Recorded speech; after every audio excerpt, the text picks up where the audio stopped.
Oi, eu sou a Gabi Xavier e hoje tô aqui pra falar mais uma vez no nosso domingo de Demon Slayer, só que, diferente dos outros domingos que eu tava comentando, as partes, divisões, a pré-temporada que eu chamo de Demon Slayer, que são os episódios que eles estão dividindo o trem infinito, o filme, e colocando coisinhas pequenas a mais, como nesse terceiro episódio, parte, não teve nada muito substancial, e eu acho que são coisas que eu consigo comentar junto com o próximo, que a coisa vai ficar um pouquinho mais animada. Eu resolvi trazer pra vocês um vídeo sobre Família Kamado. Pai do Tanjiro, o Tanjiro Kamado, a tal dança do deus do fogo, a sua marca, a marca do seu pai, e até numa segunda parte com spoiler, bastante spoiler que eu vou avisar antes, então fiquem tranquilos, comentar sobre o primeiro Kamado que a gente conhece dessa história, o antepassado do Tanjiro e tudo que isso tem a ver com esse universo de demônios espadachins e tudo mais. Lembrando que se vocês quiserem camisetas como essa aqui de Demon Slayer que eu estou usando, o link aqui embaixo da minha lojinha com estampas exclusivas, e em breve, semana que vem, teremos notícias de lançamento muito interessante, então me siga nas redes sociais, @xgabixavier, pra saber disso antes de todo mundo. Então vamos começar sobre esta figura misteriosa, o pai do Tanjiro, que a gente só viu alguns pequenos flashes e óbvio, há uma grande semelhança já com seu filho, a gente tem a mesma marca na testa, mas marcas que não vêm aparentemente da mesma origem, isso é muito claro, porque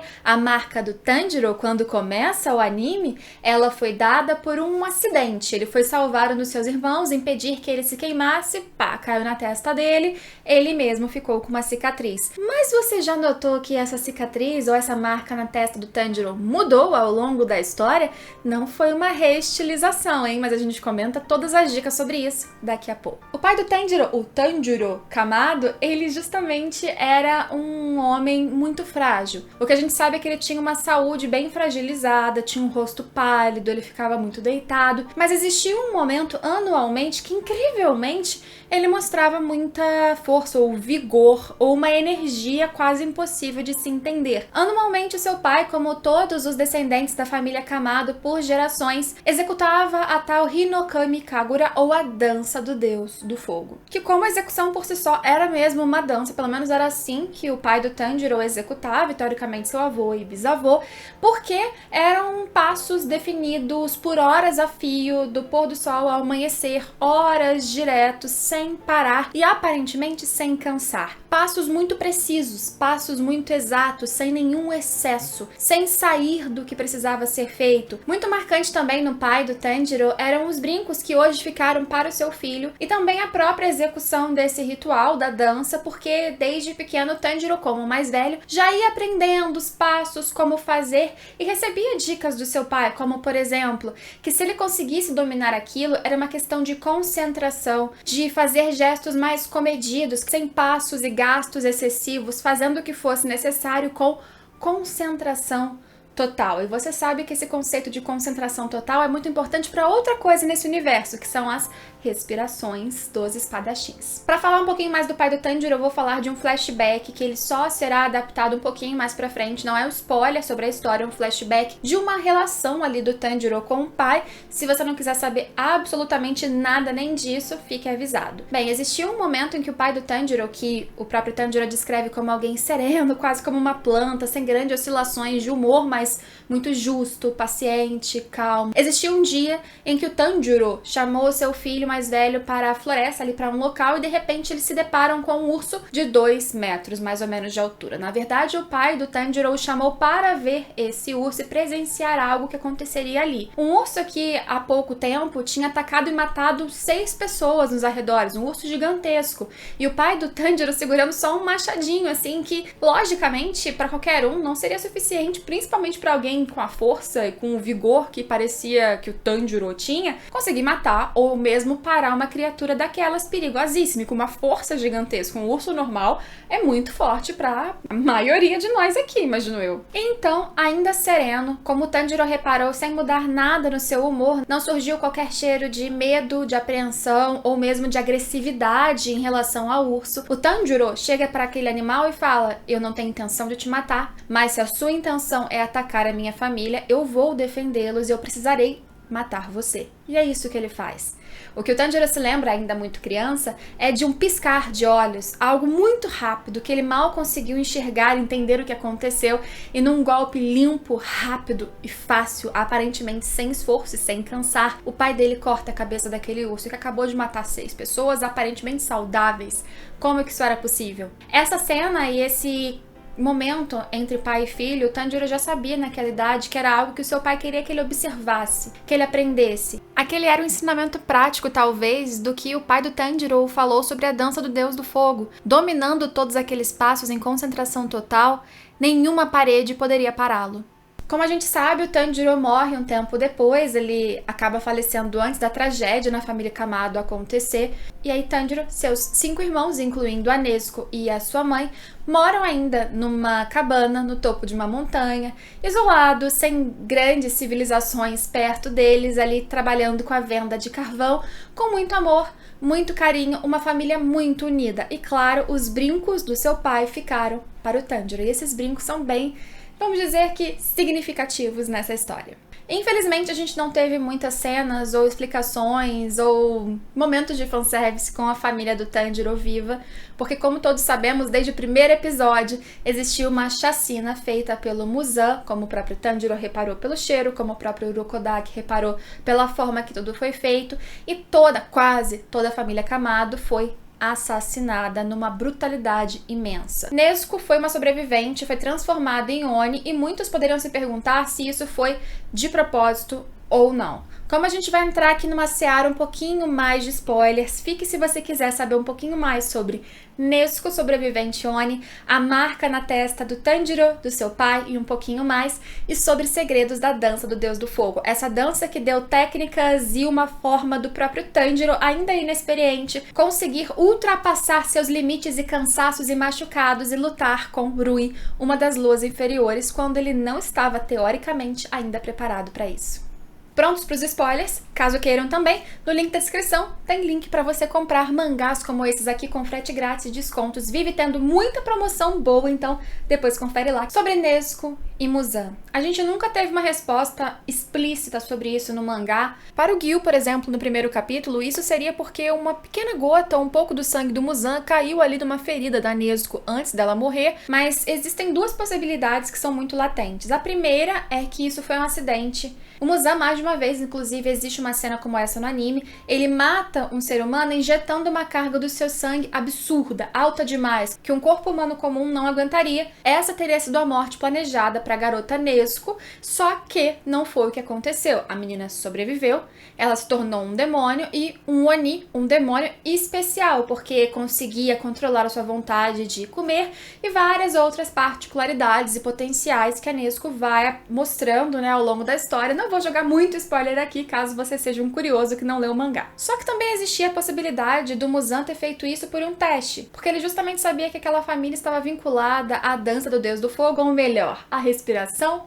do sol, e isso era algo que traumatizou muito o Muzan. Tem vídeo explicando sobre ele e o espadachim do sol aqui nesse canal, e talvez ele, sabendo que aquela família que estava conectada a esse seu ponto fraco existia, ele poderia estar fazendo da Nezuko uma Oni e vendo se existia alguma forma de criar através desse sangue um Oni perfeito, que andasse abaixo do sol, não sei, uma experiência para ver no que dá. Então ainda fica um pouquinho essa dúvida que nunca foi completamente esclarecida. Muitas coisas em relação ao Muzan, mesmo vinculadas à família Kamado, ainda ficaram perdurando no ar depois do fim do mangá. Sobre a marca do Tanjiro, como eu comentei, é muito interessante que ela muda.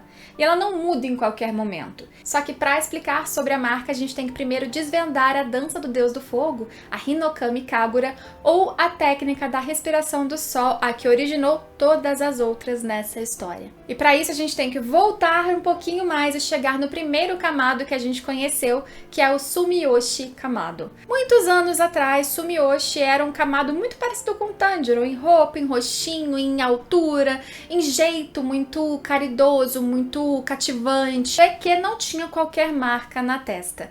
Sumiyoshi vivia já no topo da montanha, numa cabaninha com a sua esposa, teria depois 2 filhos. Em algum momento ele foi salvo por um espadachim chamado Yori. Yorite. Um Yorite que era muito parecido, muitos reparam, com o que era o Tanjiro, o pai do Tanjiro, mas eles não têm qualquer vínculo consanguíneo, como eu vou explicar pra vocês. Um belo dia, o Sumiyoshi foi salvo pelo Yorite, portanto, provavelmente de um demônio, e eles ficaram ali com uma conexão muito breve, só que 2 anos depois, o Yorite volta para visitar o Sumiyoshi, porque o Yorite está muito frustrado. Foi logo após ele lutar com o Muzan, quase o matar, se sentir culpado porque ele acreditava que toda a sua existência, a sua força e mesmo as dificuldades que ele passou era porque ele estava destinado a acabar com aquele demônio, e como ele não conseguiu, e ele não conseguiu também principalmente constituir uma família, porque a mulher que ele amava acabou sendo morta por um demônio, então ele perdeu mulher, filho, tudo, ele achava que tudo que ele fez, a sua continuidade, a sua existência acabaria com ele, e ele estava muito triste. E nesse encontro com o Sumiyoshi, o que ele vê é família, é esperança. Sumiyoshi tinha uma filha e essa filhinha chega, abraça, pede um abraço, na verdade, pro Yorite. E aí o Sumiyoshi fala, você pode pegar ela no colo, eu sou muito baixinho, você é alto, ela vai gostar de ficar no seu colo. Quando ele tem essa conexão, o Yorite, com a menininha, ele chora de felicidade, porque ele sente um carinho, uma esperança e uma conexão com outra geração, talvez com o futuro, que ele foi privado a vida toda de ter. Nesse dia, Suyako, que era a mulher do Sumiyoshi, pede que o Yorite mostre mais uma vez suas técnicas com espada, e ali, ele que era o portador da respiração do sol, como eu disse, a que originou todas as outras, o espadachim mais forte e habilidoso dessa história que a gente já conheceu, ele executa cada uma das técnicas, cada um dos movimentos, e o Sumiyoshi, ele mal pisca, ele olha aquilo com muita atenção, porque ele não quer esquecer um movimento sequer, e isso tem motivo. Sumiyoshi nesse dia ganha os brincos que a gente vê hoje com a família Kamado, que eram talismãs, que na verdade o Yorite ganhou da sua mãe, são muito importantes para ele, que ele usava quando quase trucidou o Muzan, e o Muzan nunca esqueceu disso, e agora, desde então, esses brincos passaram para a família Kamado. E lembra que eu falei que o Sumiyoshi ficou vidrado vendo cada um dos movimentos? Pois é, antes do Yorite ir embora esse dia e nunca mais voltar, o Sumiyoshi fala para ele que a sua continuidade, o seu legado continuaria. Porque mesmo que ele se sentisse culpado e outros exterminadores também o culpassem pelo que aconteceu, a sua existência faria sentido porque ele ensinaria para toda a sua geração. Dali pra frente, todos os Kamados continuariam com essa técnica de espada. Não eram espadachins. Os Kamado não tiveram ao longo da geração uma proximidade que a gente saiba estrita na luta com espadas ou com um esquadrão de exterminadores como um todo, mas eles foram guardando as memórias do que eram os passos da respiração utilizada pelo espadachim mais forte de todos. Só que eles faziam isso através de um ritual.